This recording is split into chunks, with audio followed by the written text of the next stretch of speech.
ಓಂ ಶಾಂತಿ. Date ಆಗಿದೆ 3 August 1975. ಅವೇಕ್ ಬಾಪ್ದಾದ ಮಧುಬನ. ಅವೇಕ್ ಮುರಳಿ ಮಹಾವಾಕ್ಯ ಆಗಿದೆ, ಶಿವಶಕ್ತಿ व पांडव सेना को तैयार होने के लिए सावधानी. ಬಾಬಾ ಸಾವಧಾನ ಕೊಡ್ತಿದ್ದಾರೆ, ಹೊರಗಡೆ ಕೊಡ್ತಿದ್ದಾರಲ್ಲ ಬಾಬಾ, ಹೆಂಗೆ ನಡೆದಿದೆ. ಬಾಬಾ ಏನು ಹೇಳ್ತಾರೆ, ಶಿವಶಕ್ತಿಯರಿಗೆ ಮತ್ತು ಪಾಂಡವ ಸೇನೆಯರಿಗೆ ತಯಾರಾಗುವುದಕ್ಕಾಗಿ ಸಾವಧಾನಿ ಹೇಳ್ತಿದ್ದಾರೆ, ಅಟೆನ್ಷನ್ ಅಂತ ಹೇಳ್ತಾರೆ ಬಾಬಾ.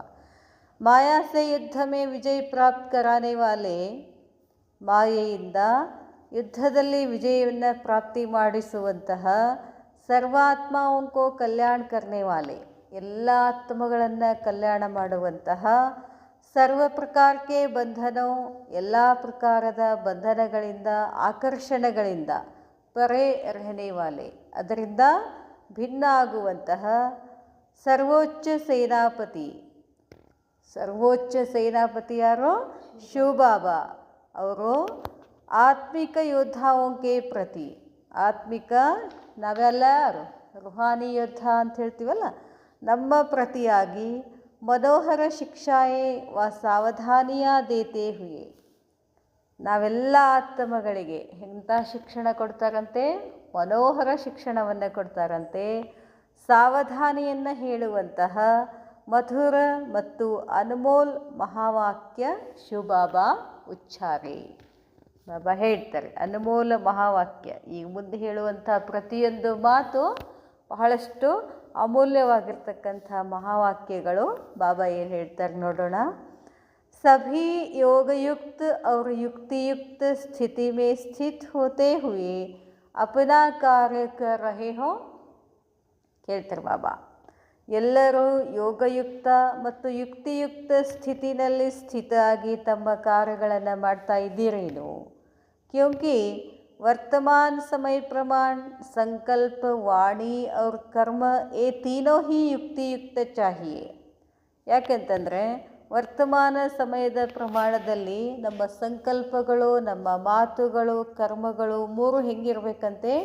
ಯುಕ್ತಿಯುಕ್ತ ಇರಬೇಕು ಅಂತ ಹೇಳ್ತಾರೆ ಬಾಬಾ. ಯುಕ್ತಿಯುಕ್ತ ಅಂತಂದರೆ ಯಾರು ಏನು ಸಂಕಲ್ಪ ಮಾಡಬೇಕು, ನಾವು ಯಾರ ಜೊತೆ ಹೇಗೆ ಮಾತಾಡಬೇಕು, ನಮ್ಮ ಕರ್ಮಗಳು ಹೇಗಿರಬೇಕು, ಎಲ್ಲವೂ ಏನಿರಬೇಕು? ಯುಕ್ತಿಯುಕ್ತ ಆಗಿರಬೇಕು. ತಬ್ ಹಿ ಸಂಪನ್ನ ವ ಸಂಪೂರ್ಣ ಬನ್ ಸಕೆಂಗೆ, ಆಗ ನೀವು ಸಂಪನ್ನನೂ ಆಗ್ತೀರಾ, ಸಂಪೂರ್ಣ ಆಗ್ತೀರಾ. ಚಾರೋ ತರಫ್ ಕಾ ವಾತಾವರಣ ಯೋಗಯುಕ್ತ और ಯುಕ್ತಿಯುಕ್ತ ಹೋ. ಯಾವ ನಾಲ್ಕು ಕಡೆ ವಾತಾವರಣ ಹೆಂಗೆ ಬೇಕು? ಇವಾಗ ಯೋಗಯುಕ್ತ ಇರಬೇಕು, ಯುಕ್ತಿಯುಕ್ತ ಆಗಿರಬೇಕು.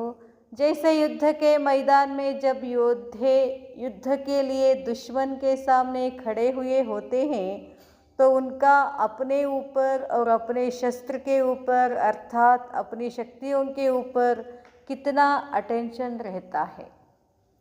ಯುದ್ಧದ ಸಮಯದಲ್ಲಿ ಯೋಧ ಯುದ್ಧದ ಮೈದಾನದಲ್ಲಿ ಯುದ್ಧ ಮಾಡುವುದಕ್ಕೋಸ್ಕರ ದುಶ್ಮನನ ಎದುರುಗಡೆ ನಿಂತಾಗ ತನ್ನ ಮೇಲೆ ತನಗೆ ಅಟೆನ್ಷನ್ ಇರಬೇಕು, ತನ್ನ ಶಸ್ತ್ರಗಳ ಮೇಲೆ ಗಮನ ಇರಬೇಕು. ಎದುರಿಗಿನ ವೈರಿ ಯಾವ ಶಸ್ತ್ರ ಬಿಡ್ತಾನೆ, ನಾನು ಯಾವ ಶಸ್ತ್ರ ಹಾಕಬೇಕು, ಇದೆಲ್ಲ ಅವ್ರಿಗೇನಿರಬೇಕು?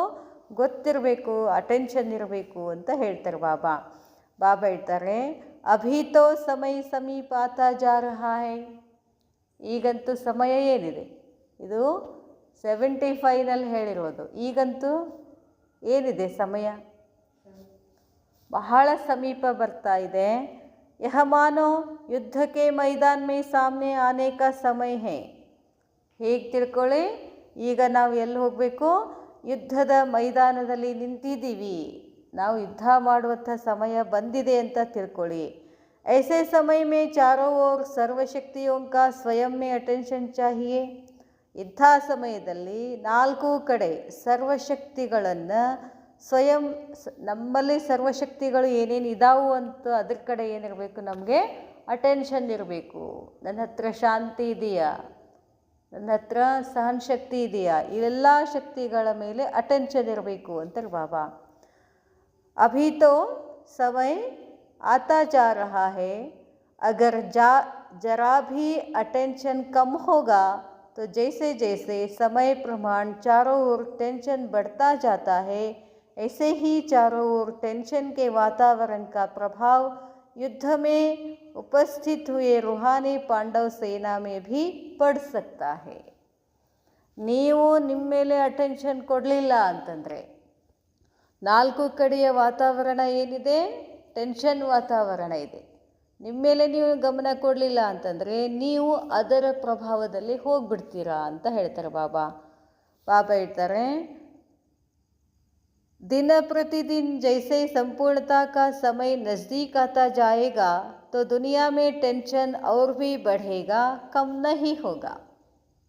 ಬಾಬಾ ಹೇಳ್ತಾರೆ, ದಿನ ಪ್ರತಿದಿನ ನಿಮ್ಮ ಪುರುಷಾರ್ಥ ಎಷ್ಟು ತೀವ್ರ ಆಗ್ತದೋ, ನೀವೆಷ್ಟು ಸಂಪೂರ್ಣತೆ ಕಡೆ ಸಮೀಪ ಬರ್ತಾ ಹೋಗ್ತೀರೋ ಅಷ್ಟು ಹೊರಗಡೆ ಏನಾಗ್ತದೆ, ಟೆನ್ಷನ್ ಹೆಚ್ಚಾಗ್ತಾ ಹೋಗ್ತದೆ, ಅದು ಕಡಿಮೆ ಆಗೋದಿಲ್ಲ. ನೀವು ಹೊರಗಡೆ ಟೆನ್ಷನ್ ಎಲ್ಲ ಕಡಿಮೆ ಆದಮೇಲೆ ನಾನು ಸಂಪೂರ್ಣ ಆಗ್ತೀನಿ ಅಂತಂದ್ರೆ ಸಾಧ್ಯ ಇಲ್ಲ. ನೀವು ಸಂಪೂರ್ಣ ಆದಂಗೆ ಅಲ್ಲಿ ವಿನಾಶನ ಕೂಡ ಏನಾಗ್ತದೆ, ಹೆಚ್ಚಾಗ್ತದೆ. ಸ್ಥಾಪನಾ ವಿನಾಶ ಹೆಚ್ಚಾಗ್ತಿದೆ ಅಂತ ತಿಳ್ಕೋಬೇಕು. ನಮ್ಮದು ಸಂಪೂರ್ಣತೆಯೂ ಕೂಡ ಹೆಚ್ಚಾಗ್ತದೆ. ನಮ್ಮ ಸಂಪೂರ್ಣತೆ, ನಮ್ಮ ಸಂಪನ್ನ ಹೆಚ್ಚಾಗ್ತದೆ ಅಂತಂದ್ರೆ ತಿಳ್ಕೋಬೇಕು, ಇನ್ಮೇಲೆ ಏನಾಗ್ತದೆ, ವಿನಾಶ ಆಗ್ತದೆ ಅಂತ. ಈ ಥರ ನಮ್ಮ ಬುದ್ಧಿನಲ್ಲಿರಬೇಕು. ಅದನ್ನು ಹೇಳ್ತಾರೆ ಬಾಬಾ, ಕಮ್ ನಹಿ ಹೋಗಾ, खींचातान के जीवन का चारों ओर अनुभव होगा जैसे कि चारों ओर से खींचा हुआ होता है. ಏನಾಗ್ತದೆ ಅಂತಂದರೆ, ನಾಲ್ಕು ಕಡೆಗೆ ಒಂದೊಂದು ಥರ ಘೇರಾವ್ ಶುರುವಾಗ್ತದೆ. ಒಂದು ಕಡೆ ಆ ಟೆನ್ಷನ್, ಒಂದು ಕಡೆ ಈ ಟೆನ್ಷನ್ ಹೇಳ್ತಾರಲ್ಲ, ಧರ್ಮಸತ್ತ, ರಾಜ್ಯಸತ್ತ ಎಲ್ಲವೂ ಒಮ್ಮೆ ಅಟ್ಯಾಕ್ ಆಗಿಬಿಡ್ತದೆ. ಅದನ್ನು ಹೇಳ್ತಾರೆ ಬಾಬಾ. ನಮ್ಮ ಮೇಲೆ ನಮಗೆ ಗಮನ ಇರಲಿಲ್ಲ ಅಂತಂದರೆ ಏನಾಗ್ಬಿಡ್ತದೆ, ನಾವು ಅದರ ಪ್ರಭಾವದಲ್ಲಿ ಬಂದುಬಿಡ್ತೀವಿ. ಏಕ್ ತರಫ್ ಸೆ ಪ್ರಕೃತಿ ಕಿ ಛೋಟಿ ಛೋಟಿ आपदाओं का नुकसान का टेंशन. ಒಂದು ಕಡೆ ಏನಾಗ್ತದೆ, ಪ್ರಕೃತಿ ಸಣ್ಣ ಸಣ್ಣ ಆಪದಾಯ ಬರ್ತವೆ, ಬಿರುಗಾಳಿ ಬರ್ತದೆ, ಪ್ರವಾಹ ಬರ್ತದೆ, ಅದ್ರದ್ದು ಟೆನ್ಷನ್ ಆಗ್ತದೆ. ಅಲ್ಲೇನಾಗ್ಬಿಡ್ತದೆ, ನುಕ್ಸಾನ ಆಗಿಬಿಡ್ತದೆ. ಈಗ ಎಷ್ಟು ನುಕ್ಸಾನ ಆಯ್ತಲ್ಲ, 2-3 ದೇಶಗಳೇನು ಮಾಡ್ಕೊಳಿಕ್ತಾವೆ, ಎಲ್ಲ ಥರದಿಂದ ನಷ್ಟ ಮಾಡ್ಕೊಳಿಕತ್ತಾವು. ಅದು ಅಷ್ಟೇ 3 ದೇಶಗಳಿಗೆ ಅಷ್ಟೇ ಇಫೆಕ್ಟ್ ಆಗಲ್ಲ, ಇಡೀ ವಿಶ್ವದ ಮೇಲೆ ಇಫೆಕ್ಟ್ ಆಗ್ತಿದೆ. ಇವತ್ತು ಸಿಲಿಂಡರ್ಗಳು ಸಿಗ್ತಿಲ್ಲ. ಅದಕ್ಕೆ ಹೇಳ್ತಾರೆ ಬಾಬಾ, नुकसान का टेंशन, दूसरी तरफ इस दुनिया की गवर्नमेंट के कड़े लाश का टेंशन, तीसरी तरफ व्यवहार में कमी का टेंशन. ಬಾಬಾ ಹೇಳ್ತಾರೆ, ಹೀಗೆಲ್ಲ ಆದ ಕೂಡಲೇ ಏನಾಗ್ತದೆ, ಗೌರ್ಮೆಂಟು ಏನು ಮಾಡ್ತದೆ, ಬಹಳಷ್ಟು ಕಠಿಣ ನಿಯಮಗಳನ್ನು ತೊಗೊಂಡು ಬರಬೇಕಾಗ್ತದೆ, ಅದು ಟೆನ್ಷನ್ ಆಗ್ತದೆ. ಇನ್ನು 3ನೇ ಕಡೆ ವ್ಯವಹಾರ ಸರಿಯಾಗಿರೋದಿಲ್ಲ. ಅಲ್ಲಿ ಸಿಲಿಂಡ್ರ್ ಬರಾಕತ್ತಿಲ್ಲ ಅಂತಂದ್ರೆ ಇವ್ರೇನು ಮಾಡ್ತಾರೆ, ಮುಚ್ಚಿಟ್ಕೊಳ್ಳಿಕ್ಕೆ ಶುರು ಮಾಡ್ತಾರೆ. ಬೇರೆ ಕಡೆ ಏನು ಮಾಡ್ತಾರೆ, ಜಾಸ್ತಿ ದುಡ್ಡಿಗೆ ಮಾರಾಟ ಮಾಡ್ತಾರೆ. ಟೋಟಲ್ಲಾಗಿ ವಾತಾವರಣ ಏನಾಗ್ಬಿಡ್ತದೆ, ಕಲುಷಿತ ಆಗಿಬಿಡ್ತದೆ, टेंशन ಆಗಕ್ಕೆ ಶುರು ಮಾಡ್ತದೆ. चौथी तरफ जो लौकिक संबंधी आदि से स्नेह और फ्रीडम होने के कारण खुशी की भावना अल्पकाल के लिए रहती है, वह भी समाप्त होकर भय की अनुभूति के टेंशन में चारों ओर का टेंशन लोगों में बढ़ना है. ಇನ್ನು 4ನೇದು ಏನು ಹೇಳ್ತಾರೆ ಬಾಬಾ, ಲೌಕಿಕ ಸಂಬಂಧಿ, ನಮ್ಮ ಲೌಕಿಕ ಸಂಬಂಧಿಕರು ಇದ್ದಾರಲ್ಲ, ಸಂಬಂಧಿಸೆ ಅವರಿಂದನೂ ಕೂಡ ನಮಗೇನಾಗ್ತದೆ, ಟೆನ್ಷನ್ ಆಗಕ್ಕೆ ಶುರುವಾಗ್ತದೆ ಅಂತ ಹೇಳ್ತಾರೆ ಬಾಬಾ. ಚಾರೋ ಓರ್ ಕೆ ಟೆನ್ಷನ್ ಮೇ ಆತ್ಮಾಯೇ ತಡಫೇಂಗಿ, ಎಲ್ಲ ಕಡೆ ಆತ್ಮಗಳೇ ಏನಾಗ್ತದೆ, ಟೆನ್ಷನ್ನಲ್ಲಿ ಒದ್ದಾಡಕ್ಕೆ ಶುರು ಮಾಡ್ತಾರೆ. ಬಾಬಾ ಹೇಳ್ತಾರೆ, ಚಾರೋ ಓರ್ ಕೆ ಟೆನ್ಷನ್ ಮೇ ಆತ್ಮಾಯೇ ತಡಫೇಂಗಿ, ಜहाँ ಜಾಯೆಂಗಿ ವहाँ ಟೆನ್ಷನ್. ಎಲ್ಲಿ ಹೋದರೂ ಕೂಡ ಏನಿರ್ತದೆ, ಟೆನ್ಷನ್.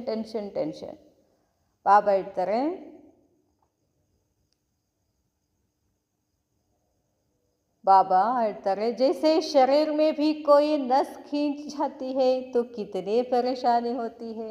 ಹೊರಗಷ್ಟೇ ಇಲ್ಲ, ಮತ್ತು ದೇಹದ್ದು ಒಂದೊಂದೇ ಅಂಗಗಳೇನು ಮಾಡೋಕ್ಕೆ ಶುರು ಮಾಡ್ತಾವೆ, ತೊಂದರೆ ಕೊಡ್ತವೆ.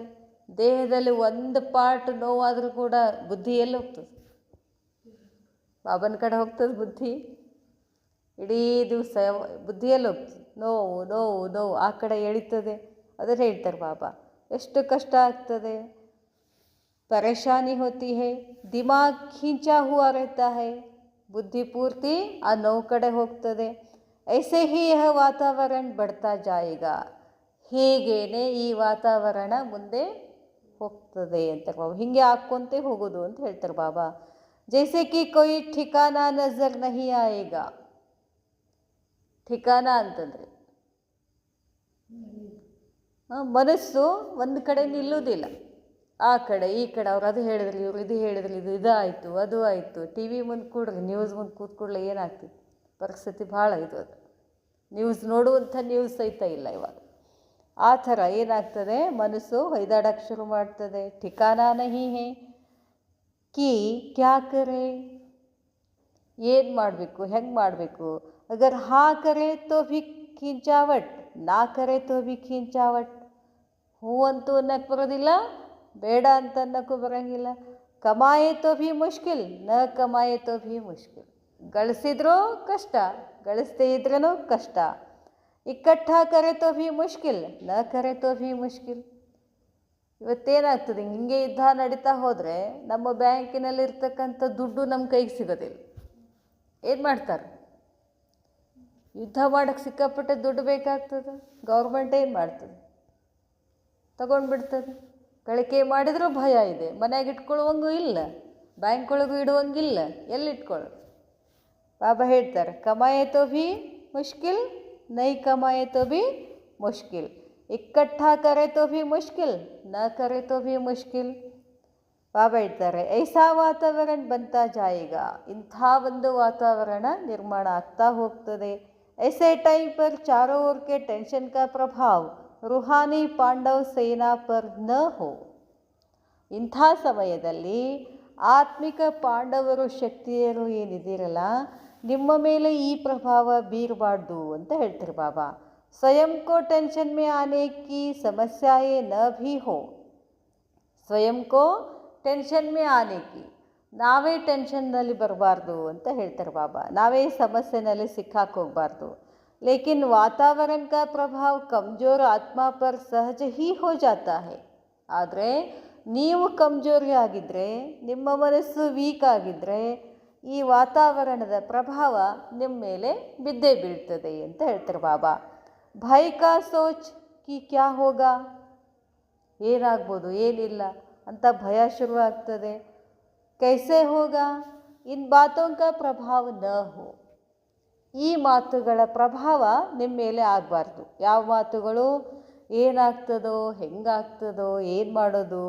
उसके लिए कोई न कोई बीच बीच में ईश्वरीय याद की यात्रा का विशेष प्रोग्राम मधुबन द्वारा ಅಫಿಷಿಯಲ್ ಜಾತೆ रहना चाहिए.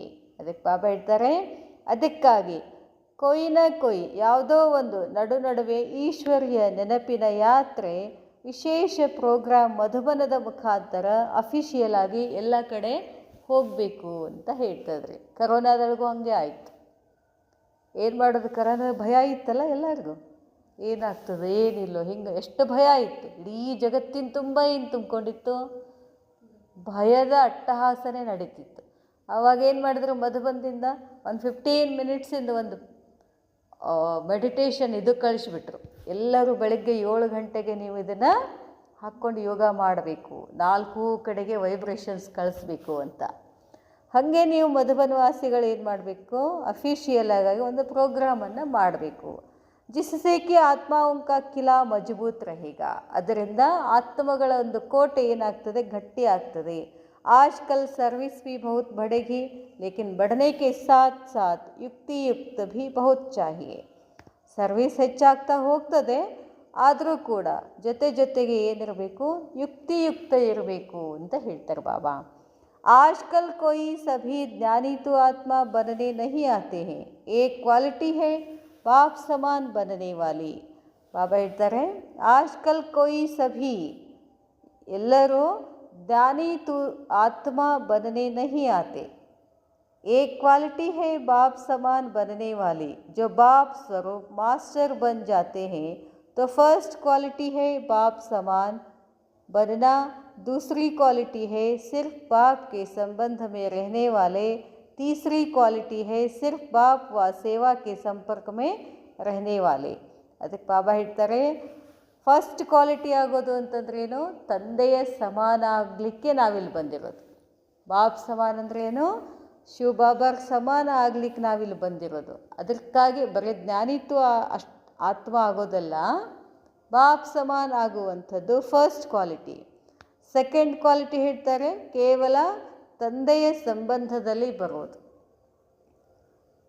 ಥರ್ಡ್ ಕ್ವಾಲಿಟಿ ಹೇಳ್ತಾರೆ, ಸಿರ್ಫ್ ಬಾಪ್ ವ ಸೇವಾಕ್ಕೆ ಸಂಪರ್ಕ ಮೇ रहने वाला, ಸುಮ್ಮನೆ ಸೇವಾ ಮಾಡೋದಷ್ಟೇ. ಅದನ್ನು ಹೇಳ್ತಾರೆ ಬಾಬಾ.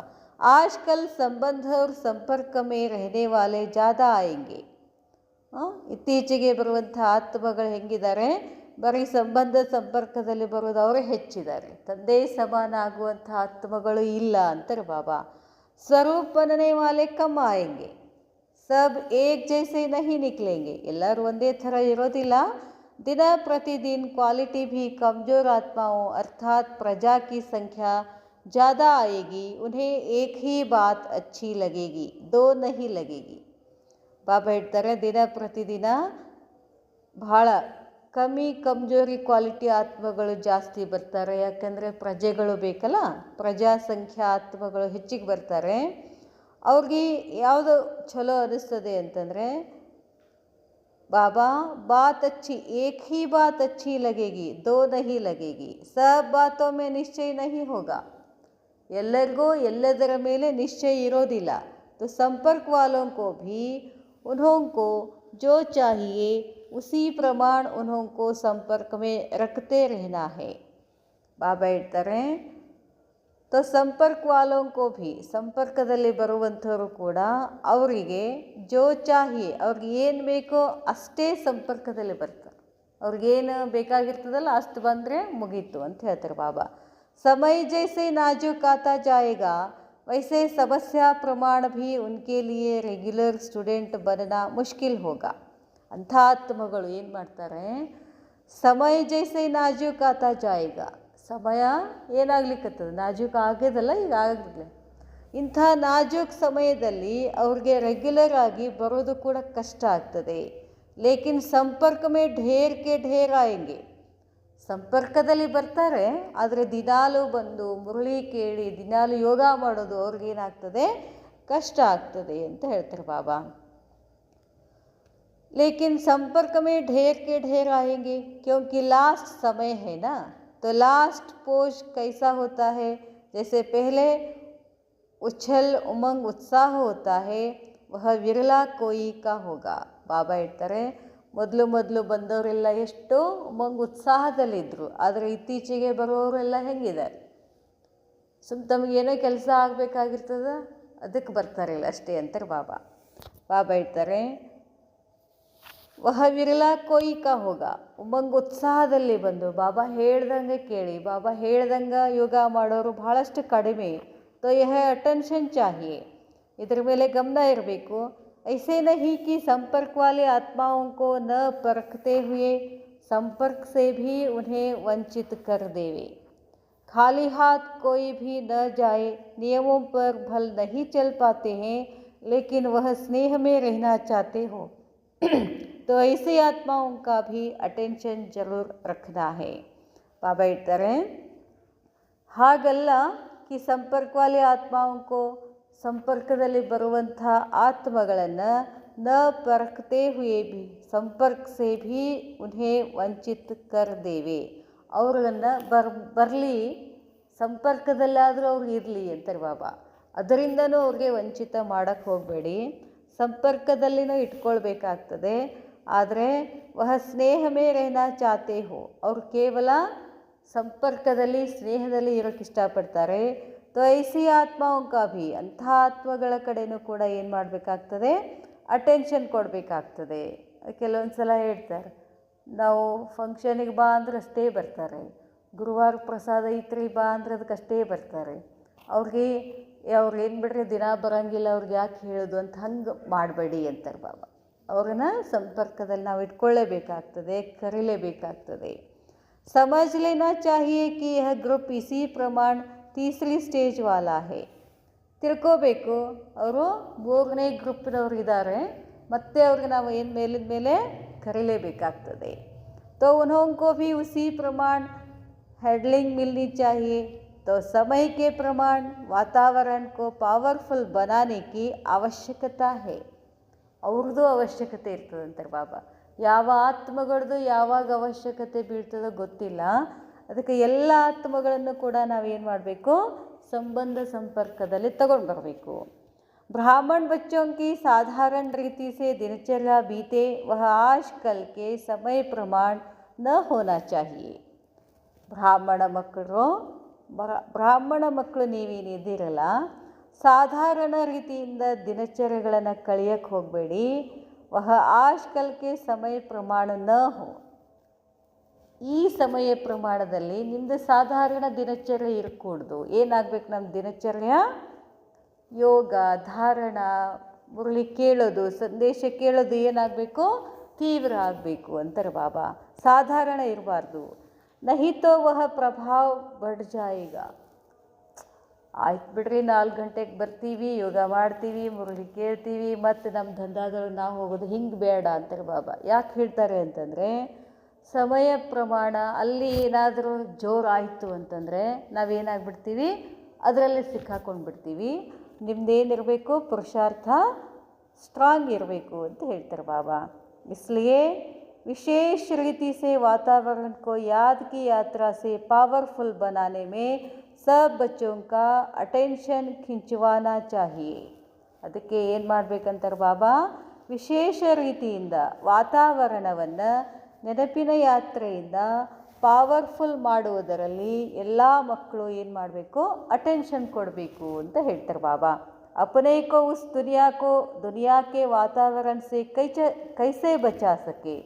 ತಮ್ಮನ್ನು ತಾವು ಹೊರಗಿನ ಜಗತ್ತಿನ ವಾತಾವರಣದಿಂದ ನಾನು ಹೇಗೆ ಬಚಾವಾಗಬೇಕು ಅನ್ನೋದು ಲಕ್ಷ್ಯದಲ್ಲಿರಬೇಕು ಯಾವಾಗಲೂ. ವಹ ಸ್ಟೇಜ್ ಕ್ಯಾ ಹೇ, ಅದು ಎಂಥ ಸ್ಥಿತಿ ಇದೆ ಹೊರಗಿನ ವಾತಾವರಣ. कर्मयोगी होते हुए भी योगीपन की स्टेज किसको कहा जाता है. कर्मयोगी ಆದರೂ ಕೂಡ ಯೋಗಿಯ ಸ್ಥಿತಿ किसको कहा जाता है. ಯೋಗಿ ಭವ ಅಂತ ಯಾರು ಹೇಳಲಾಗ್ತದೆ. इसी प्रकार की पॉइंट्स के ऊपर अब विशेष अटेंशन देना है. ಅದಕ್ಕಾಗಿ ಯಾವಾಗಲೂ ನಿಮ್ಮ ಮೇಲೆ ನೀವು ವಿಶೇಷವಾಗಿ ಬಾಬಾ ಹೇಳಿದಂಥ ಪಾಯಿಂಟ್ಸ್ಗಳ ಕಡೆ ವಿಶೇಷವಾಗಿ ಅಟೆನ್ಷನ್ ಇರಬೇಕು. क्योंकि अब ड्रामानुसार चारों ओर बड़ी बड़ी सर्विस करने का टाइम कुछ समय के लिए मर्ज है ना. ಬಾಬಾ ಹೇಳ್ತಾರೆ, ಯಾಕಂತಂದರೆ ನಾಟಕದ ಅನುಸಾರವಾಗಿ ದೊಡ್ಡ ದೊಡ್ಡ ಸೇವೆಗಳನ್ನು ಮಾಡಬೇಕಾಗ್ತದೆ. बड़े बड़े प्रोग्राम्स बाहर के नहीं कर पाते हो तो टीचर्स फ्री हुई, बाहर की सर्विस नहीं तो बाकी रही सेंटर्स पर आने वालों की ಸೇವಾ. ಬಾಬಾ ಹೇಳ್ತಾರೆ, ದೊಡ್ಡ ದೊಡ್ಡ ಪ್ರೋಗ್ರಾಮ್ಗಳನ್ನು ಹೊರಗಡೆ ನಹಿ ಕರ್ಪಾತೆ, ಹೊರಗಡೆ ನಿಮಗೆ ಮಾಡಲಿಕ್ಕೆ ಆಗಲಿಲ್ಲ ಅಂತಂದರೆ